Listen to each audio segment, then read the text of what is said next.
All right, all right. Shalom, shalom, shalom, Shabbat, shalom. All the above. Um, we here another blessed day, another blessed Sabbath. To hear this word.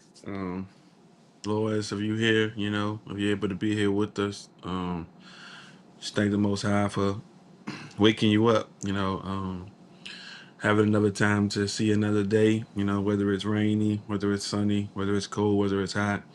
Um, just to have another day in life. You woke up, you can talk like I'm doing right now. If you can see, if you can hear, if you can smell, you got all your senses. um you're already doing better than you was the day before, right? And I think we should always cherish that,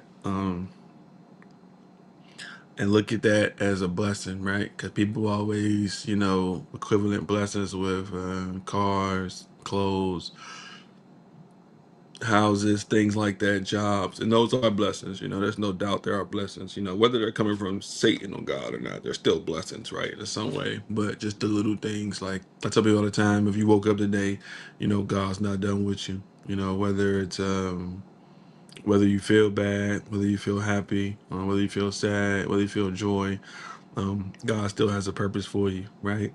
But there's also another sign of Him uh showing grace, grace and mercy, that you're still here. So let's say um, you're still here, you think that you're just being corrupted or you're doing things is wrong. You're still here, when you have that chance to fix it. So God's still giving you that chance. You could have lived your whole life, full of corruption and stuff, and wickedness and bad things, and it's happened. Some of the best people in the Bible, lived lives and made big mistakes, huge mistakes. I know myself included. But then you have another day to be here. So you should look at it like that. Yeah, they say you may not have everything you want, but then look back. Do you have everything you need? Are you in a home where you're able to eat today? Do you have clothes on your back? Whether it's the same clothes you've been wearing a couple of days. I've been there before. um just think about all those blessings, right? Because like I said, a lot of people don't have those. A lot of people didn't wake up this morning. I woke up this morning at 5 o'clock. That's a blessing, like I said, in itself, just to even have that ability to wake up. But people don't see it that way, right? So today's lesson is going to be about corruption, right? And I know people talk about like corrupt governments and corrupt things, and probably not really understanding what corrupt mean. Corrupt, just probably think it means dirty or something. But corruption or corrupt is actually, according to the biblical terms, is decaying, um, defiling of integrity, right? So let's say there's a system in place, right? Anytime somebody tries to change the rules of the system, whether it's to benefit them, whether it's to get some kind of gain or just not follow the rules, that's a form of corruption, right? But corruption can reach on many different levels, right? It can be how you talk to somebody. It can be how you treat somebody. It could be a business. It could be on a team. It can be so many different things. But what happened is corruption is the opposite of God's ways, right? Once you lose the integrity or defilement of something that's been placed in order, right? So let's say you just at your job and your job doesn't allow smoking on the premises, but you choose to smoke on the premises. That's a form of corruption, right? Corruption doesn't mean I'm handing somebody money and they're, doing something different, right? That is a form of corruption, but that's not what it is in the root word, root cause of it. So I'm gonna talk about corruption here today. Give you some scriptures and give you some insights on how it's actually shown in the Bible in different ways about how corruption happens. I feel like when people read not only the Bible but just reading scriptures in general, there's always uh, there's always this thing about like the stories you heard, right? But a lot of people listen to people, right, and don't know the story for themselves. Just like in politics, you hear about them, but you don't really know what's going on, right? And you base it off of that, but you don't even realize you could be living, or you can be walking in ways of corruption, right? Because you didn't really study that.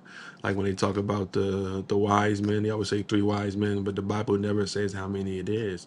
But you'll hear it in songs, you'll hear when you go to churches and things like that, right? So just think about how they was able to slide a little bit of corruption into something like that, right? If they can slide a little bit like that, now it's on to the point where it's what else, could they slide in? Could it be something bigger? Could it be something more monumental for them to destroy us with, right? Or destroy God's temple, God's church, God's sanctuary, God's ways, everything with just that little bit of form of corruption, right? So I'm gonna say the Lord's Prayer, and then we're gonna get into these scriptures about corruption. Our Father, which art in heaven, hallowed be thy name. Thy kingdom come, thy will be done in earth as it is in heaven. Give us this day our daily bread, and forgive us our debts, and forgive our debtors. And let us not in temptation, but deliver us from evil. For thine is the kingdom, and the power, and the glory forever. Come on. All right, so the first scriptures we're going to go over is in the book of Ephesians. This is kind of like the skeleton for today's lesson. Got a few verses, not too many, but going to go to the book of Ephesians chapter 4, and we're going to read verses 20 through 32.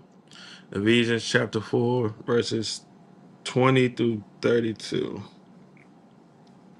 And it speaks of corruption in a bigger, broad sense. Oh, that's crazy, bro.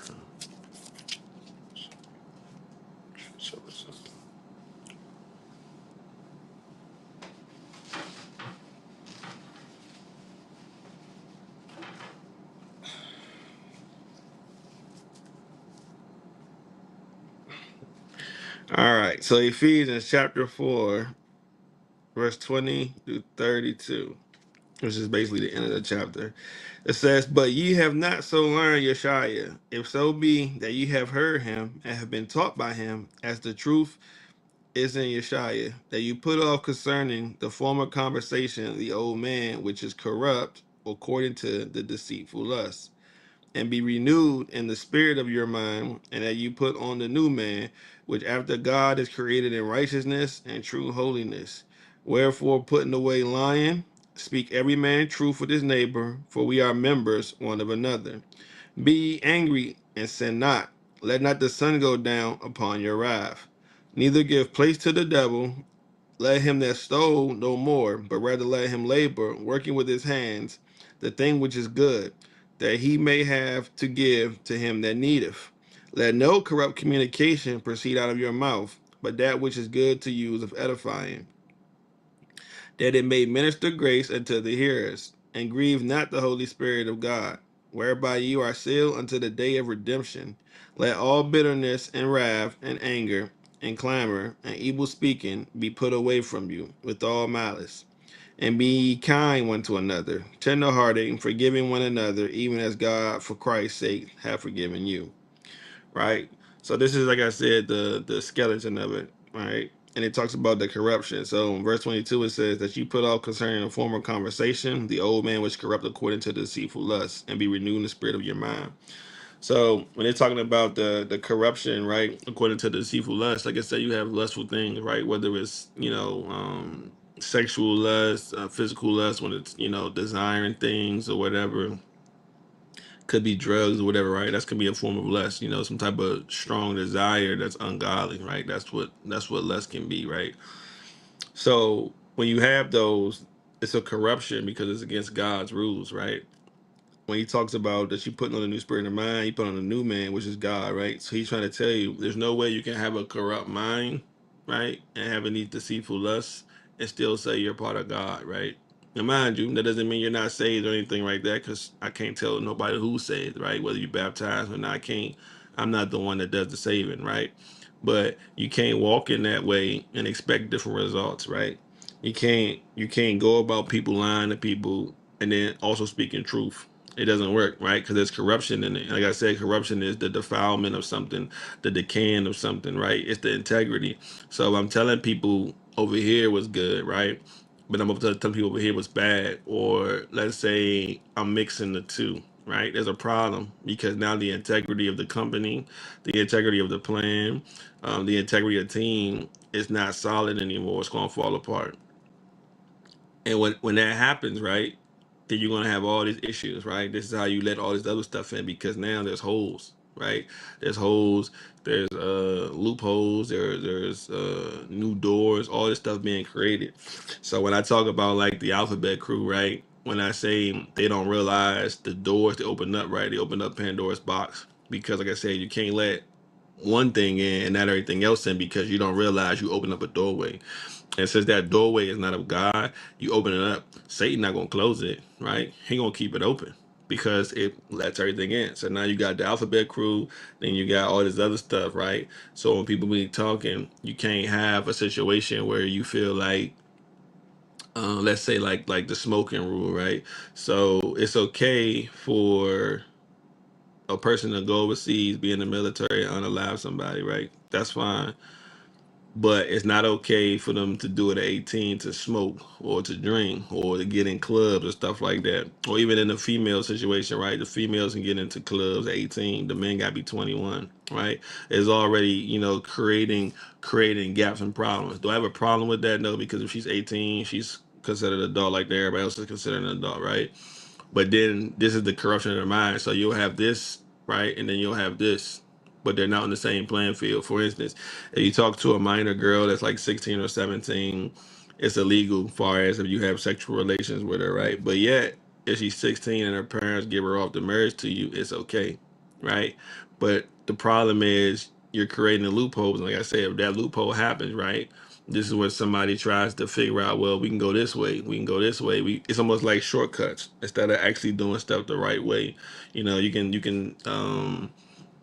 even food, when you're making food, you try to take a shortcut, try to make something faster. It say 10 minutes, you want to cook it in 7, so you turn the heat up more, right? But you turn the heat up more, that might cook the outside and it'll cause a problem, right? All those is in the ways of corruptions. And then in verse what we got last 29, it says, let no corrupt communication proceed out of your mouth, but that which is good to use of edifying, that it may minister grace unto the hearers. Let's say somebody asks you something about somebody, right? You shouldn't even speak ill on somebody, right? Like, oh yeah, what about this person? Like, yeah, and speak ill, because this person will take that as information, like, oh, they said this about you, or they said this about, such and such. So then this is within the person's mind. They'll go back to that person or to somebody else and spread more things, right? Now, mind you, just think about it. When you hear about that, what do you hear more spread about, evil or good? Most of the time you hear more evil spread about, rumors, bad things, stuff that happen. But when stuff is happening that's good, you rarely hear about it. When somebody's winning an award, or when somebody did something good or trying to change something. Oh, he made the cure for cancer. You ain't gonna talk about that, right? But they'll talk about like what's going on now with the boy Carmelo, whatever his name is, him unaliving the white guy, the white boy at school. That's all you seeing. If you got social media and stuff like that, that's all you seeing, right? You see the bad stuff and the corruption part, right? But the corruption is happening because we're opening up all the doors, the way we talk to each other, the way we speak to each other, the way we game with each other, right? You can't talk to somebody like it speaks on. You can't talk to somebody with malice or evil, right? And then expect to be rewarded for that. You expect to be good, right? Oh well, I'm talking to you crazy, cursing somebody out, raising your voice, all these things. And let's say if somebody do it to you, now what's the problem, right? But you don't realize you didn't already started that corruption, right? And that's what God be talking about, like through fruits and things like that. So corruption is really key when it comes to the integrity of a system, right? Because like I said, once corruption comes in, it starts to decay. So let's say you have a 10th floor building and there's corruption on the second level. If that floor decays, everything above it gonna come down. Right, I just basic building foundation architect. It's gonna come down because you're rotting away something, right? That's holding something else up, right? Because something stands on it. It's like a principle. Everything stands on it, right? But if you remove that or you change that, this is why you have a building that's like just hanging on by thread. It's not strong. It's not a solid rock. Or you have people hanging on to things by threads or reaching out for here because there's so much corruption and they don't even see the points of their corruption because they don't understand the word, right? They don't understand the ways of God. They don't understand the ways of the devil. I tell people all the time, you might want to learn about Satan. I'm not telling you to focus on him. God should definitely be your focus, but you might want to learn about him, right? Because he does things that God does just in the opposite way, right? He has his own ways. So um, when the earth and stuff is created, all these things, it's like opposite. It'll say the earth came first, and then all the other stuff. Satan's evolution, the sun came first, right? Or dinosaurs, all these things happen first, right? It's like a switch. So the same thing with corruption. If God is not corrupt, Satan got to be corrupt, right? He's just the opposite of God of everything, all right? So next, let me give you a couple of examples of showing you what happens when the corruption is amongst people, right? And what they can do in the forms it takes place in. So this is in Deuteronomy chapter 31, verse 28 and 29.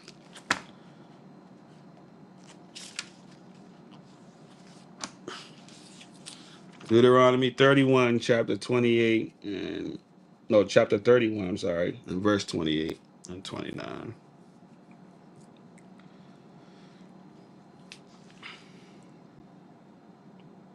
Deuteronomy 31, 28 and 29. This is Israel talking. Well, this is Moses talking to Israel, right? So they're about to go around together to hear what Moses has to say. On verse 28, it says, "Gather unto me all the elders of your tribes and your officers, that I may speak these words in their ears, and call heaven and earth to record against them." Right? So he's calling everybody around, right? Yeah, I need some words I need to hear. He says, "For I know that after my death, you will utterly corrupt yourselves." So he's already saying, like, the reason why y'all ain't all way fully corrupted, or y'all haven't really been doing it, is because I'm here. But after I die, this is what y'all going to do. And it says, "And turn aside from the way which I have commanded you, and evil will befall you in the latter days, because you will do evil in the sight of the Lord, to provoke him to anger through the work of your hands." And Moses spake in the ears of all the congregation of Israel the words of this song until they were ended, right? So then it goes to Moses' song. So I added extra verse 30. But verse 28 and 29 is the key verses, right? He's saying, once I die, everything's gonna happen, right? All this stuff's gonna happen, and I've been a part of that, like a system, right? I was working at an AutoZone, and I was part of a system, right? And the system, we didn't allow corruption, because, like I said, once corruption comes in, then all bets are off, right? We had a new manager. Now corruption is coming in, right? Because he's going to take away the integrity of the foundation of the system, right? What we built. So now you take away the integrity, people start losing respect, people not coming to work, all types of stuff is happening, right? The calendar messed up, stuff ain't being done, inventory not being done, all this stuff is happening because it was a corruption, right? Now, mind you, don't think this person deliberately wanted to sabotage the environment, right? But not realize it was a system already in place, right? That worked. But when you're trying to change the integrity of something that works, this is where you get all the problems at. Like I said, same thing in God, right? When I tell somebody, "Hey, you shouldn't eat this, or you shouldn't eat that," they'll tell me, "Well, God said we eat whatever we want." Okay, you can believe that, right? But you don't realize what you're doing, right? So spiritually, that's on a different level. You're already messing up your spirit, because you're eating an animal, it's a savage, so you probably will start thinking like a savage, right? But then, like I said, the structure of your integrity, all this is going to start falling apart. Even without the Bible, right? You can just, which is hard to even say that phrase. Even without the Bible, you can go look up top 10 worst things for people to eat. I'm pretty sure pork come up, right? There's plenty of times people be sick of the doctor and they tell me I stay away from pork. When they have high blood pressure, stay away from pork. They have this communication, this problem, a heart problem, all these things, stay away from pork. So even without God, right, already saying what he's saying about this certain particular animal and this other animals like shellfish and things like that, even without all that, right, science, the science, code on science, so they say God is proving to you that these things is bad, right? Even science is showing you that. And what people don't, like I said, don't accept is, it's like I said, the corruption part, because they feel like you've been doing it for so long, it's okay, but not realizing that's been the corruption of the integrity of your body this whole time. You've been destroying yourself day by day, month by month, year by year, right? But it could be a slow destruction. See, people also realize sometimes the drip is slow, right? You can flood the whole house if you just had the faucet on a little drip, right? It may take longer than it would if you had it full blast, but still it can happen, right? And with the little drip, that's the corruption that they want, right? They want the little things, because that's the part that gives you hope, and you kind of doubt, oh well, this can't be too bad for me, I'm still eating it, right? They're looking for instant poison, instant problems, right? Things like that. But you shouldn't look for those type of things, right? You should just look for corruption in general, remove it because it become a problem. Like you said, once I leave, y'all working, y'all hands are gonna start doing these things, right? So I'm gonna give you an example where he was speaking of about the work of the hands. So this is Deuteronomy, still the same book, but we can go to chapter 4 and we can go to verses 15 through 16. So Deuteronomy chapter 4, verses 15 through 16.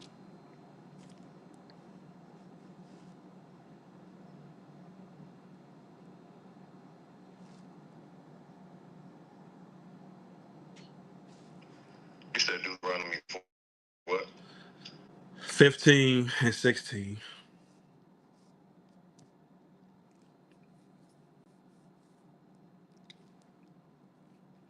Deuteronomy 4, 15 and 16 is talking about idolatry, right? It says, take ye therefore good heed unto yourselves, for ye saw no manner of similitude on the day that the Lord spake unto you in Horeb, out of the midst of the fire, lest ye corrupt yourselves and make you a graven image, the similitude of any figure, the likeness of male or female, right? And then it goes on talking about the likeness of earth, birds, and everything else, right?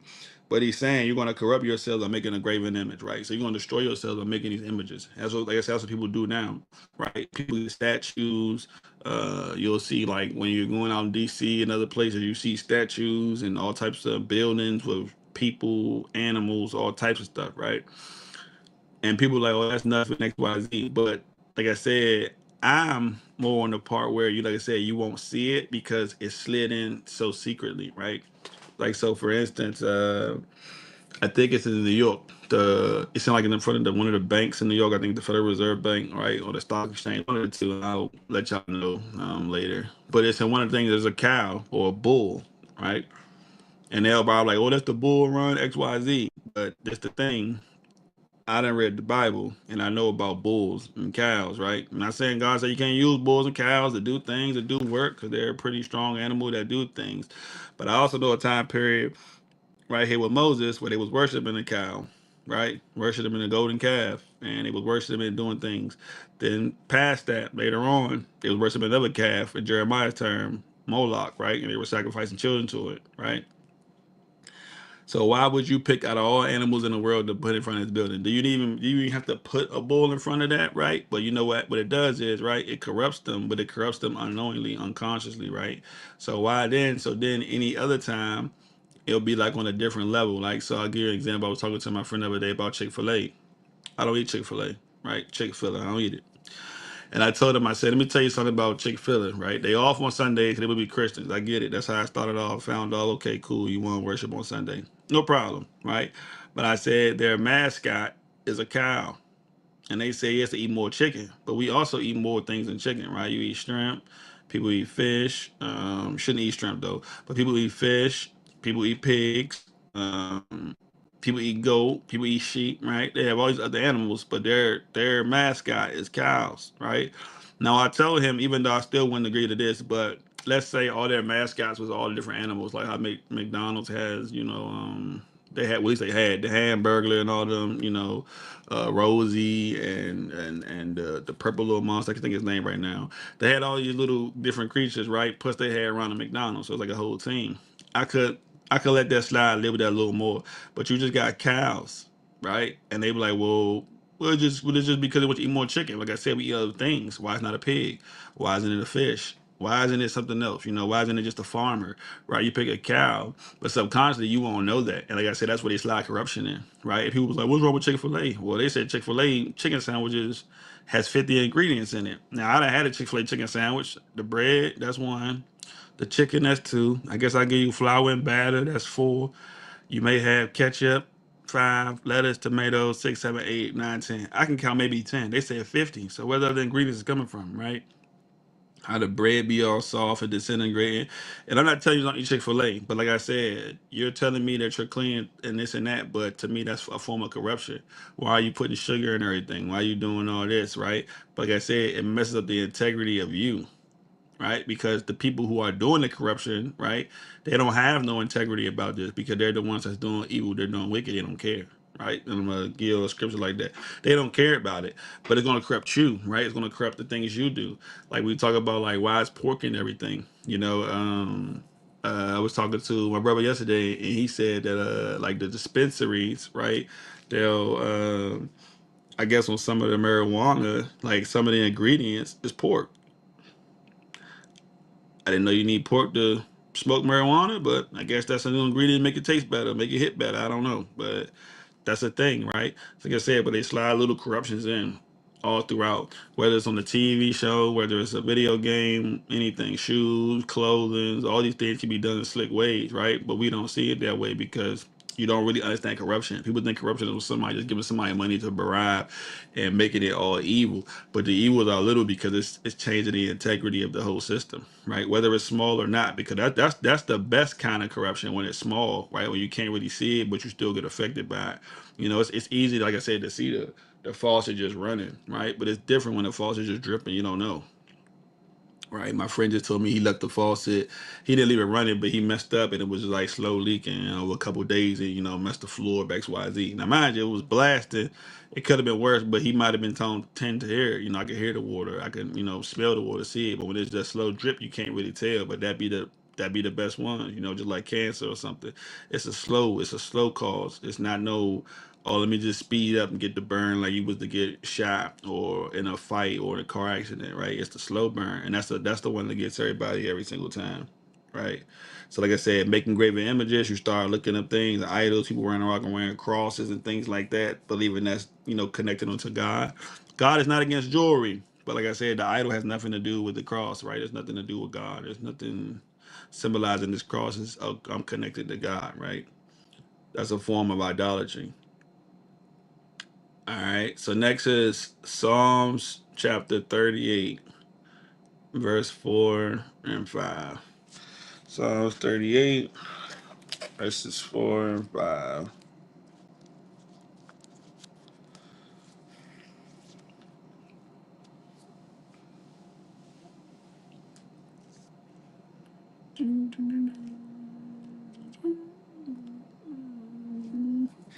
All right, Psalms 38, verses 4 and 5. It says, "For my iniquities are gone over my head as a heavy burden. They are too heavy for me." So he's saying all his sins and stuff he's committed, they on his head is a heavy burden. He don't know what to do with them, right? It says, "My wounds stink and are corrupt because of my foolishness," right?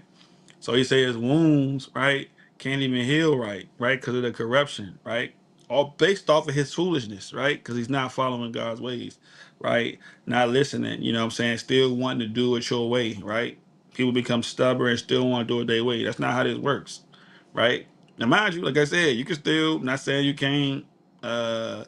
uh, can't win or whatever, because they always say cheaters never prosper, and they're like, yeah, but cheaters do win, right? They do win, so you can still win, but you may not prosper because you may not gain nothing in it, right? You can win, but then you got that asterisk next to your name, or you got this, or some type of like sign is like, well, that might not be true, right? It might not be the case, just for the simple fact that you're doing it a certain way. So he's telling me like, hey, I got sins, don't know what to do with them, but I know a lot of the problem is because of my foolishness, right? All the corruption I've caused through that from not listening, right? Not doing these things, and stuff is piling on something and something else, and it keeps building up. So now my wound can't even heal. Like people be trying to heal themselves and heal wounds, but it don't help when you keep piling on top of it with more foolishness, more corruption, right?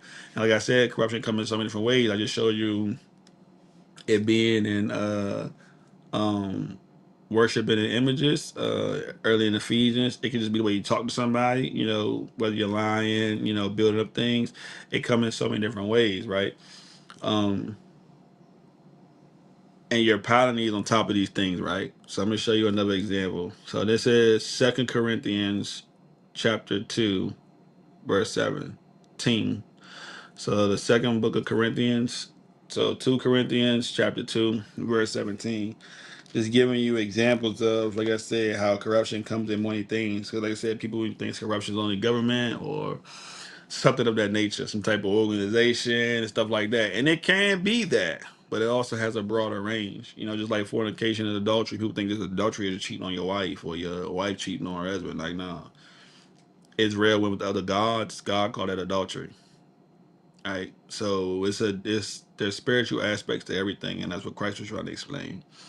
So 2 Corinthians chapter 2, verse 17, and it reads, "For we are not as many which corrupt the word of God, but as of sincerity, but as of God. In the sight of God speak we in Christ." So it's telling we not supposed to be the ones that are corrupting the word, right?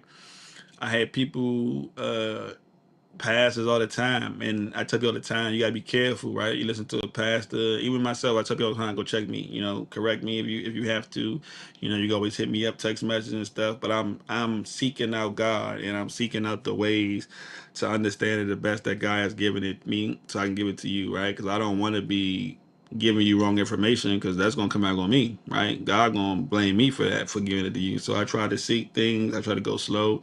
Sometimes it may be a simple topic, simple subject, right? And I say that because when you corrupt God's word, it can cause a problem. So right. So for instance, somebody asked me about tattoos, and I was like, "Well, I don't get tattoos no more." I do have tattoos, I'm not gonna hide them or whatever the case may be. I had them before I came to God, right? Before I came to Christ. And I told them, when I do tattoos, the Bible is against tattoos, right? And people will argue me all the time, tattoos, tattoos, tattoos. Well, I just saw a pastor saying something about tattoos. It was talking about how it was in the Old Testament and why they was getting them, right? And how it was against God. But then he said in Revelation, Christ is gonna come back and he's gonna have a name tatted on his thigh. So it just depends. The crowd's reacting. The crowd is in uproar, like, oh yeah, like woo woo. Like they're ecstatic. They're just like loving it, right? Because it validates them doing something corrupt, right? And mind you, this is a pastor telling them this, but it validates them doing something corrupt. But I know in general that's wrong, and I'll tell you why it's wrong. Right? People like they'll get a tattoo of a dead person, which is crazy. They'll get a tattoo of a dead person because I had one of my sister, right, like her name or whatever, not the actual picture, but her name, right. I was young, I was like 16, 15.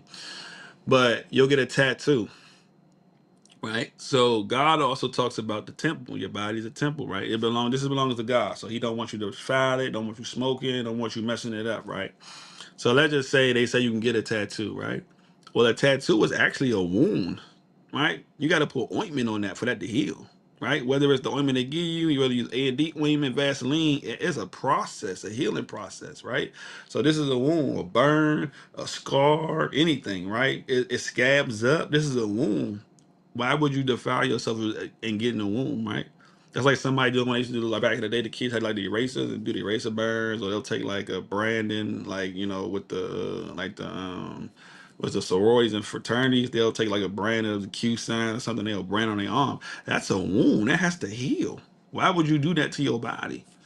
That right there in itself is crazy. Don't forget the tattoo and what the tattoo represents or what you're telling us it means. Just the fact that you inflict pain on yourself, you think that's godly and God wants you to do that? That doesn't even make any sense, right? But the word's been corrupted. They say what you getting tattoos for? Is it for God? Is it for me? And God don't care about you having no tattoo, because the tattoo at the end of the day is not for you. It's not for God. The tattoo means nothing to God, right? So it's always about you and about somebody looking at you, right? I got a tattoo on my hand, right? On my hand. So I wash my hands or whatever. I don't even recognize I got the tattoo until somebody say something. They're like, "Oh, you're not nice tattoo," and I look, I'm like, "Oh yeah, and I tell them about the tattoo or whatever. It's not for me. It's for you. Or you get a tattoo somewhere on your back. You can't see that, but you just constantly just say you can't see that, but somebody else can, right? Because you want to be looked at on me worship. But all that came from just a corruption of somebody saying it's okay to get it, just depending on what it means. Well, if you do that, this is how alphabet people and other people and atheists, this is why they don't come to the word. This is why they're not afraid of God, but this is why they don't understand it, because the Christians have so much corruption and integrity about the system, right? All these things is loose and dumbfounded to the point where, oh well, I can do this and I can do that. And somebody who's reading, like I'm reading, they can clearly see you can't do that, right? But somehow the pastor or somebody convinced you that that's okay or this is okay, and there's corruption involved. And that one little bit of corruption, right? You did that one thing, but then if you accepted that, now like I said, how much more of corruption have you been accepting? How much more corruption have you been doing this whole time, right? So I give you another example, right, about communications. So this is in the book of First Corinthians. So you go a book back, go to the book of First Corinthians, and you go to chapter 15, verse 33. So 1 Corinthians 15:33.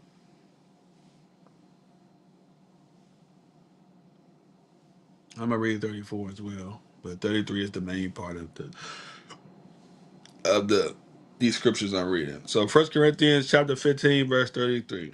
It says, "Be not deceived. Evil communications corrupt good manners." Right? So even if you're communicating with somebody evilly, right, it corrupts good manners. You could be a good person, right, and they can get you out of your way just because it's coming in a corrupt form, right? Evil ways, all these things, right? The way you talk to somebody, the way you speak to somebody, right? I tell people that all the time. That matters. It's like a form of respect. That can change the whole dynamic of the conversation, especially if this person isn't strong in themselves, right? You calling somebody out their name, or you raising your voice, all these type of things, right? Don't be surprised if somebody hit you back, or say something back to you, because 9 times out of 10 you probably don't like it. But just think about, if you have good manners, the way you communicate can remove good manners, as it says, right? It says corrupt good manners. And now you don't want to speak to people differently or properly. I remember I was with my friend one time, and this was when I was in my younger days and doing younger things, and he invited me to some girls, I guess, like graduation party. I don't know nobody here, I just know my friend or whatever. So we going to the house, and I'm talking to the girl's parents, and they like, "You want something to eat?" And I was like, "No ma'am," "No sir, no ma'am." And he looking at me like, "Where you get all these manners from?" I'm like, "Look, this is my house, bro. I gotta respect them. As much as a hooligan or whatever you think I am on the streets, this is still somebody's house." But just think about my communication being evil, right? And that doesn't mean you're like cursing somebody like devil worship. This is just that my communication can be harsh. It could be malice, right? It could be, "Oh yeah, what's up?" Like talking to them as I don't have no respect for them. That's wrong, right? When I was young, I didn't understand as much as I started getting older. But there was a reason why I called somebody like I would see like my dad, right? Talk to somebody across the street, and he'd be like, "Hey, such and such," but they call him by his name. "Hey James, hey Bobby, hey Rick, whatever." But I had to say Mister, right? Because I'm a younger, that's an elder. I'm supposed to have respect for my elders, regardless if they was right or wrong. I should have respect for my elders, um, in that form. But let's say I don't have it, right? That could be a form of evil communication. And what that happens, like I said, now my manners is gone. So I may not respect this person, respect that person, right? So then I might not respect my husband. I might not respect my wife. I might not respect, this person or this person, right? And mind you, God could have sent this person to help you, but you lost all of that just because of the way you was communicating with somebody, right? Communicating with somebody wrong, communicating with somebody so abruptly, as if you have no respect for this person. You don't want to do those type of things, all right? So the next one is Luke chapter 6, verse 43. So this is in the Gospels. Luke chapter 6, verse 43. Luke 6 and 43 is talking about good fruit and bad fruit. It says, "For a good tree bringeth not forth corrupt fruit, neither do a corrupt tree bringeth forth good fruit." Right? So if somebody says they're, bringing forth good stuff, just how you find out, because they'll bring bad things. Simple. The people, what do they call themselves? I know I can say they were, but I'm gonna say the Jewish people, right? They own the corn industry or porn industry, whatever. They own that, right? There's no way you can tell me you're good if you own this, because that's bad fruit, right? But the problem is people don't see it that way because they feel like people make mistakes, stuff happen. A mistake is different than somebody's fruit. All right. A mistake is like one of the tree branches broke off, or we didn't plant this right. But you're planting good trees, right? Right. You may make a mistake. You may plant another tree with another tree, you get a hybrid. That's a mistake, right? But if you're planting a tree that's poisonous, it's gonna kill everybody. That's no mistake, right? And what you'll do is you'll place, let's say you'll place other fruit there to make it look like it's good, right? Like the tree of good and evil, right? It does have good in it. I have to be all the time. Like even when you're doing certain drugs do got good in them. Like they can make you feel better. They can take you to different planes. You may be talking to God. I don't know, an angel or something, right? They do got pluses. Even what's that called? Marijuana. Like those things, they have healing properties, right? But probably not through smoking. Like I think if you had like a cream or something, maybe it's a little different, but not through smoking. So even when it does got good, it got bad in it too. But it can't have both and be considered good. If it got bad in it, it's all bad. It's that simple, right? Not realizing, like I said, when you got this one little corrupt part, like if you had like strawberries or fruit, like take a molded strawberry and just put it inside with other strawberries, everything will get molded, right? Because that's just how it works. The bad fruit can't sit among the good fruit, right? Because it's going to do nothing but corrupt them. It's going to, whatever. But the good fruit ain't going to do that to the bad fruit. And the reason why is because the corruption, like I said, is the part that's gonna happen faster. It's gonna happen more low key. It's gonna be more slicker. You don't want them type of things, right? So a tree bringing forth good fruit, it got to be a good tree. A tree bringing forth bad fruit is a bad tree. Like a good tree not gonna be just out here producing good fruit and bad fruit, right?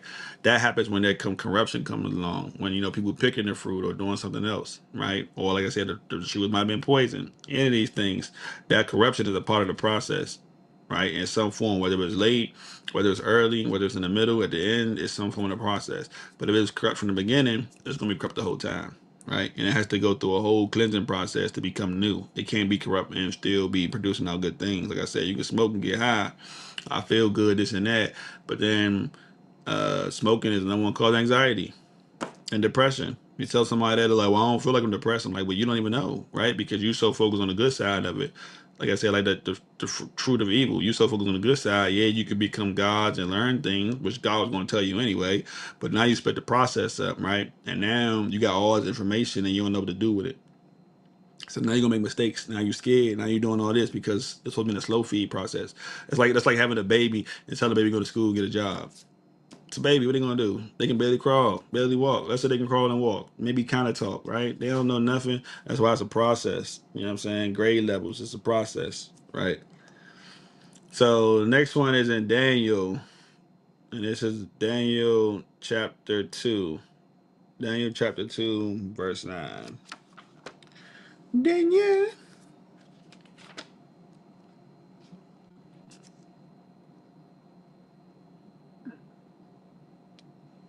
Daniel chapter 2, verse 9.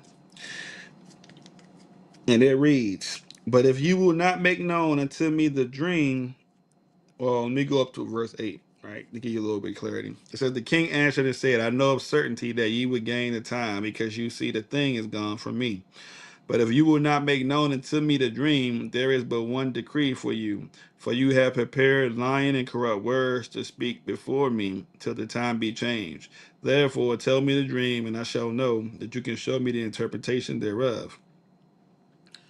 So this is Nebuchadnezzar trying to figure out his dream, right? And he didn't get to Daniel yet, but he's talking about the wise man, and he feel like the dreams they telling him, like the interpretations, they lie, the corruption, because corruption can also mean being lies, right? Like I said, there's some type of decay and some type of mess up the integrity. So whether it's lies, whatever is done to do it, that can be a part of it, right? So he figured like, hey, you lying using corrupt words, I don't believe this, and now you got to pay a punishment for it, right? Because now he feels a kind of way, like, okay, you're deceiving me to do this, or you're deceiving me to do about this, so I'm a believe this because this dreaming bothers me, and I'm trying to figure out what it is, right? And you deceiving me to a point where it's going to cause a lot of problems. So I need to figure out what's going on, whatever. So let's say Daniel doesn't come about. Let's say God doesn't give Nebuchadnezzar Daniel to read his dream. Nebuchadnezzar going to tear down before he even have a chance to even see God, right? And God actually giving him grace and mercy with this because he's not nothing to happen, but he want to tear everything down because he can't understand a dream. So what he's going to do, he's going to start doing other corrupt things because the words are already corrupted, right?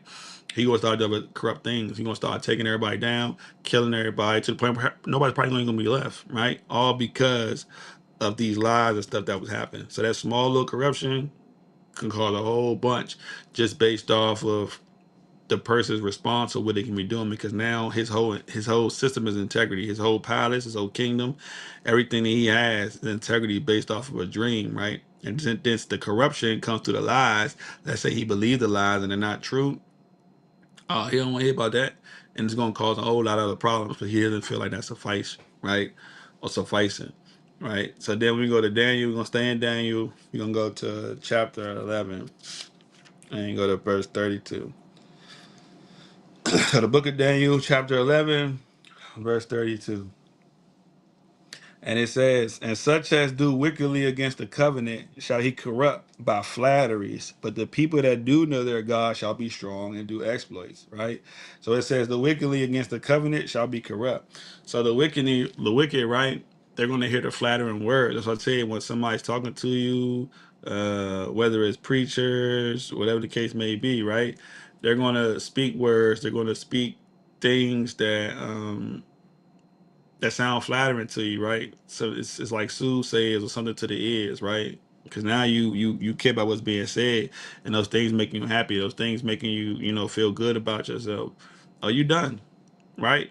But the people who don't fall for that stuff, they're gonna stay in God's ways no matter what. They're gonna stay strong. They're gonna stay level headed, keep going, keep being focused. Because let's say you let's say you listen to those things, right? And you still try and follow God. So let's say you're not following God. Let's say you're following God, but you listen to those things can lead you off to a wrong path, right?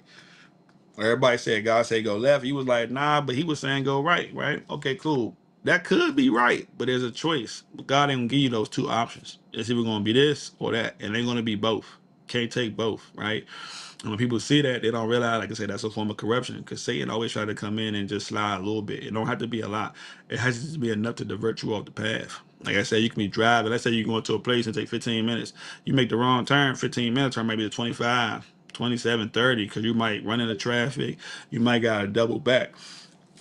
Same thing with God. If God got you on this path, you gotta stay on the path, right? No matter what's going. If it's slow, you got hurricanes, all that, stay on the path. Because the moment you defer, like this path way faster. Boom, it may look faster, but you might get to a complete roadblock, a complete dead end, and it's over. So now you gotta turn around, go all the way back around, and try to get back on this path. By the time you get back on the path, now the time even longer, and you may not even make it to where you're going, right? So just think about those when somebody's saying flattering things, say, yeah, if people care so much about what somebody say, well, just see what they do, right? Don't get it twisted. People saying stuff, does matter. But once they say stuff, that's their fruit. You'll just see what they do. They can say they can love you. They can say they can do this and that. But then when they show you that they don't, or give you examples when they don't, what are you supposed to do? Keep listening to what they say because it sounds good? No, no, no. Don't do that. Go about your business, man. And you know what I'm saying? Figure that out. So this is the last verse of scriptures. This is in Acts. This is Acts chapter 2. Acts chapter 2, verses 25 through 28. Oh, this is horrible.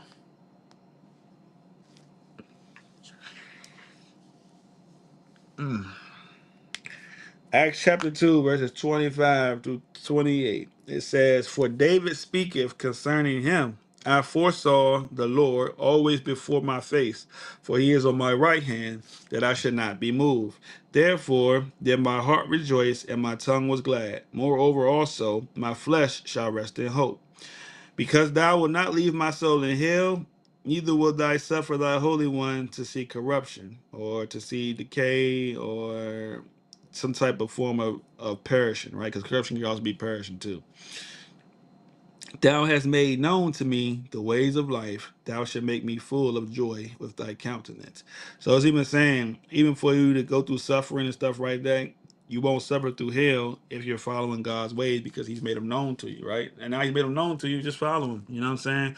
Whether you feel like they're tough or whatever the case may be, just follow him, right? Sometimes he might speak to you because your particular situation is a little different than everybody else. It's still going to be under the rules and the guidelines, but this might be beneficial for you. You may be at a job making $40 an hour, but he don't want you there no more. He wants you at a job making $20 an hour. And you like, that's a big hit, right? But he like, well, I need you to do something else for the other 20, right? And that's something for me, whether it's in the church or it could be anything, right? And once you realize those type of things, it's like, okay, cool, because he going to show you in the ways that you need to be, right? Everybody that's supposed to follow God ain't going to be rich. Everybody that follow God ain't going to be poor. Some people going to be in the middle, some people going to be rich, some people going to be poor, right? But the real key is that you being content with that and not letting no corruption slide in, because the corruption is a lot of times, most of the time, is one of the causes of your demise, right? Because you're basing it off of something that somebody told you or something that you believe in. And I just showed you multiple different fashions. Excuse me, communication, idolism, bearing forth fruit, all these different things is coming through a form of corruption, right? And if you're doing this, think about the corruption that you've had today, not today in general, but just in days and days of past and stuff like that. Corruptions going about your business and whatever the case may be. You got all these things about being corrupted, right? And now it's altering your life in so many different ways. So we had to look back, like David was saying, or they were saying in Acts, as David was speaking about, like he know the ways, right? They quoting David, you know the ways, right? So you know the ways, start following the ways, because once you follow the ways, you really can't go wrong. Don't get it twisted. You're gonna fail, you're gonna mess up. But when you follow the ways, there's no corruption when you following God's ways. But when you deviate from God's ways, that's where the corruption sleep in, right? Sneak in, and then that happens, it's all downhill from there, right? So don't allow yourself to be corrupted. Understand that there has to be integrity, has to be a foundation and structure for every single thing, right? Whether no matter what it is in your life. But always place God in there too, right? God should always come first. And when God comes first, you add God to this structure. You add God to this plan. You add God to this, whatever is going on, you add God to it. And there is any corruption, he'll remove it and show you the ways. Now, some people don't like it. They're like, well, I don't want to go that way. I don't want to do this. That's cool. God ain't got no problem with it. But like I said, but when you're doing that, or by doing that, this is where you're going to run into all the trouble, right? Because now you're going to all these loopholes, these different shortcuts, these different routes, and not knowing where they really lead to, because it's not God's path. God's path is straight and narrow. You walk this way, we're walking. It look boring, X, Y, Z, nope. But you want to go up the loops and the turns and do all these things, right? You don't want to do those type of things when they come to God, right? You want to be straight and focused and doing what needs to be done. All right, so that was today's lesson about corruption. Anybody got any questions? Anybody in the chat? Anybody in the room?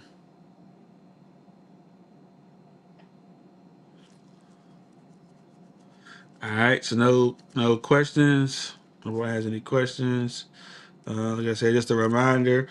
Um, First Fruits is on May 3rd, which is Saturday. Hope to see everybody there. That's Pentecost, Feast of Weeks. Like I said, I sent out the flyer. It's on the website and everything. So that should be a funful event. Thank everybody that came to Bible study Monday. We still doing it again. Like I say, every Monday at 7 o'clock. When you go onto the website, you can click on the link, or if you're in the church room, the link's in there too. I'll post it every Monday. Again, just for what you like say, you can go to the website and it'll send you straight there. And we talk about Bible studies. This week is this lesson for probably like the next month or so is about emotions. I think we spoke on sadness, and then we'll have another emotion that we talk about and how to deal with it, and the God's way of it and Satan's way of it, and we'll go into that. But I think that's all for today. Nobody has any questions or anything like that, so I'm gonna pray out and let y'all go. Dear Heavenly Father, all praise be to you. Wait till your shining and walk. We thank you for another blessed day, another blessed Sabbath. We thank you for your grace, your mercy, your knowledge, your wisdom, your love, and everything that you give us. We thank you for the food, the shelter, and raiment that you've given us. And we just ask for a continuation of these things to come over our Savior, Yeshua. Come on. All right, so shalom, farewell. I hope everybody have a blessed one. Peace. Thank you. You're welcome.